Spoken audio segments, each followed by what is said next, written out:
بسم اللہ الرحمن الرحیم عن یعلا بن امیۃ رضی اللہ تعالی عنہ قال آذن رسول اللہ صلی اللہ علیہ وسلم بالغزو وانا شیخ کبیر۔ حضرت یعلا بن امیہ رضی اللہ تعالی عنہ سے روایت ہے، فرماتے ہیں پیغمبر صلی اللہ علیہ وسلم نے جہاد کا اعلان کیا اور میری عمر بہت زیادہ تھی، اس وقت بوڑھا تھا۔ یہ جو واقعہ ہے امام ابو داؤد رحمہ اللہ نے سنن میں نقل کیا ہے، اس میں سمجھنے کی چیزیں ہیں۔ فرماتے ہیں کہ میں بوڑھا آدمی تھا، لیس لی خادم، میرے پاس کوئی خادم نہیں تھا جو میری خدمت کرتا، اور خود اتنا مضبوط نہیں تھا کہ جہاد میں شریک ہو سکتا۔ تو فالتمست اجیرا، تو میں نے دہاڑی پر بندہ ڈھونڈا کہ کوئی اجرت پر بندہ مل جائے جو مجھے سنبھالے، لیکن میں جا کر جہاد میں شرکت کر لوں۔ آپ سوچیں کہ اس بندے کی کتنی عمر ہوگی کہ جو اپنے آپ کو چلانے کے لیے، اپنی خدمت کے لیے بندہ ڈھونڈ رہا ہے کہ وہ مجھ سے دہاڑی لے، اجرت لے، اور پھر اس کے بعد میرا نام مجاہدین میں شمار ہو جائے۔ فوجدت رجلا، مجھے ایک بندہ ملا، سمیت له 3 دنانیر،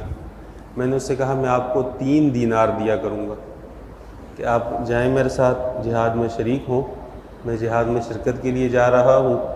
تو آپ میری خدمت کریں، میں آپ کو 3 دینار دوں گا۔ 1 دینار سونے کا سکہ ہوتا ہے، اور 40 دنانیر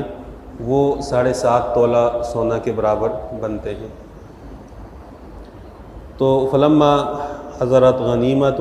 فرماتے ہیں ہم جہاد میں شریک ہوئے، لڑائی ہوئی، مسلمان جیت گئے، پھر جیتنے کے بعد مسلمانوں کو مال غنیمت ملا۔ تو جب مال غنیمت کا وقت آیا تو اردت ان اجری له سہمہ، تو میں نے یہ چاہا کہ اب یہ جوان بندہ ہے میرے ساتھ آیا ہے، تو میں اس کا مال غنیمت میں سے حصہ لے کر پیغمبر صلی اللہ علیہ وسلم سے بات کروں اور اس کو حصہ لے کر دے دوں کہ مال غنیمت کا حصہ اس کو مل جائے۔ فجئت النبی صلی اللہ علیہ وسلم، میں پیغمبر صلی اللہ علیہ وسلم کی خدمت میں حاضر ہوا۔ فذکرت له، میں نے سارا واقعہ ان کے سامنے عرض کر دیا۔ فقال، پیغمبر صلی اللہ علیہ وسلم نے فرمایا، ما اجید له فی غزوته هذه فی الدنیا والآخرة الا دنانیر التی تسمى، فرمایا کہ اس جہاد میں، اس شخص کی شرکت پر، ہمارے اس دین میں دنیاوی اور اخروی اعتبار سے اس بندے کے لیے کچھ بھی نہیں ہے سوائے 3 دینار کے۔ اس کو وہی 3 دینار ملیں گے جو اس کے ساتھ طے ہو چکے ہیں۔ اس کو آخرت میں ثواب نہیں ملے گا، دنیا میں اس کو مال غنیمت میں حصہ نہیں ملے گا، اس لیے کہ اس نے لڑنے کے عوض میں، یہ جو جہاد کی غرض سے تو شریک ہی نہیں ہوا، اس کا تو مقصد ہی یہ تھا کہ میں دہاڑی لگاؤں گا، اپنے پیسے بناؤں گا اور واپس چلا جاؤں گا۔ اور مال غنیمت تو ان لوگوں کا حق ہے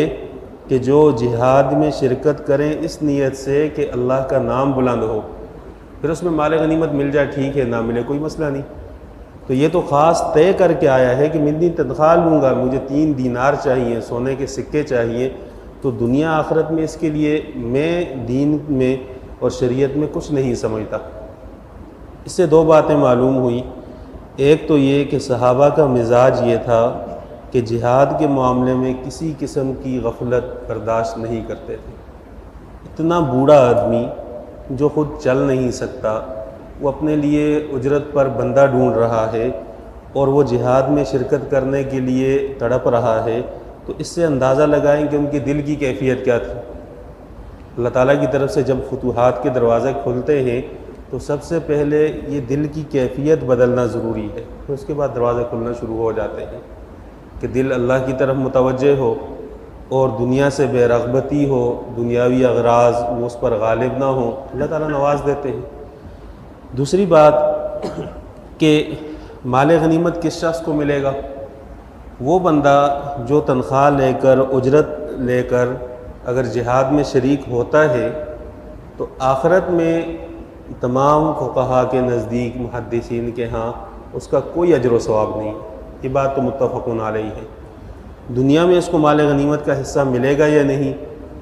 تو اس میں بعض فقہا نے یہ کہا ہے کہ دنیا میں بھی اس کو مال غنیمت نہیں ملے گا، صرف وہی تنخواہ ملے گی جو متعین ہو گئی ہے کہ اس کو 20,000 ملیں گے، اس کو 50,000 ملیں گے، اس کو لاکھ روپے، بس اس کے علاوہ اس کو مسلمانوں کے پاس جو مال غنیمت آئے گا اس میں کوئی حصہ نہیں ملے گا۔ جبکہ متقدمین کے ہاں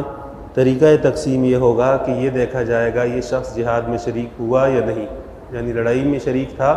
یا کسی اور کام میں مصروف تھا اور خدمت میں لگا ہوا تھا۔ اگر یہ جہاد میں شریک ہوا ہے تو اس کو وہ متعین رقم بھی ملے گی اور جہاد میں شرکت کی وجہ سے مال غنیمت کا حصہ بھی ملے گا، لیکن آخرت کا اجر و ثواب ایسے شخص کے لیے نہیں ہے، اس کے لیے صرف دنیا کا حصہ ہے جو دنیا میں مل جائے گا۔ آخرت کا اجر و ثواب اس شخص کے لیے ہے جو اللہ کے دین کو غالب کرنے کے لیے اور کفر کی شان و شوکت کو توڑنے کے لیے جہاد میں حصہ لے، اس کے لیے آخرت کا اجر و ثواب ہے۔ اللہ تعالیٰ سے دعا ہے دین اسلام پر عمل کرنے کی توفیق عطا فرمائے۔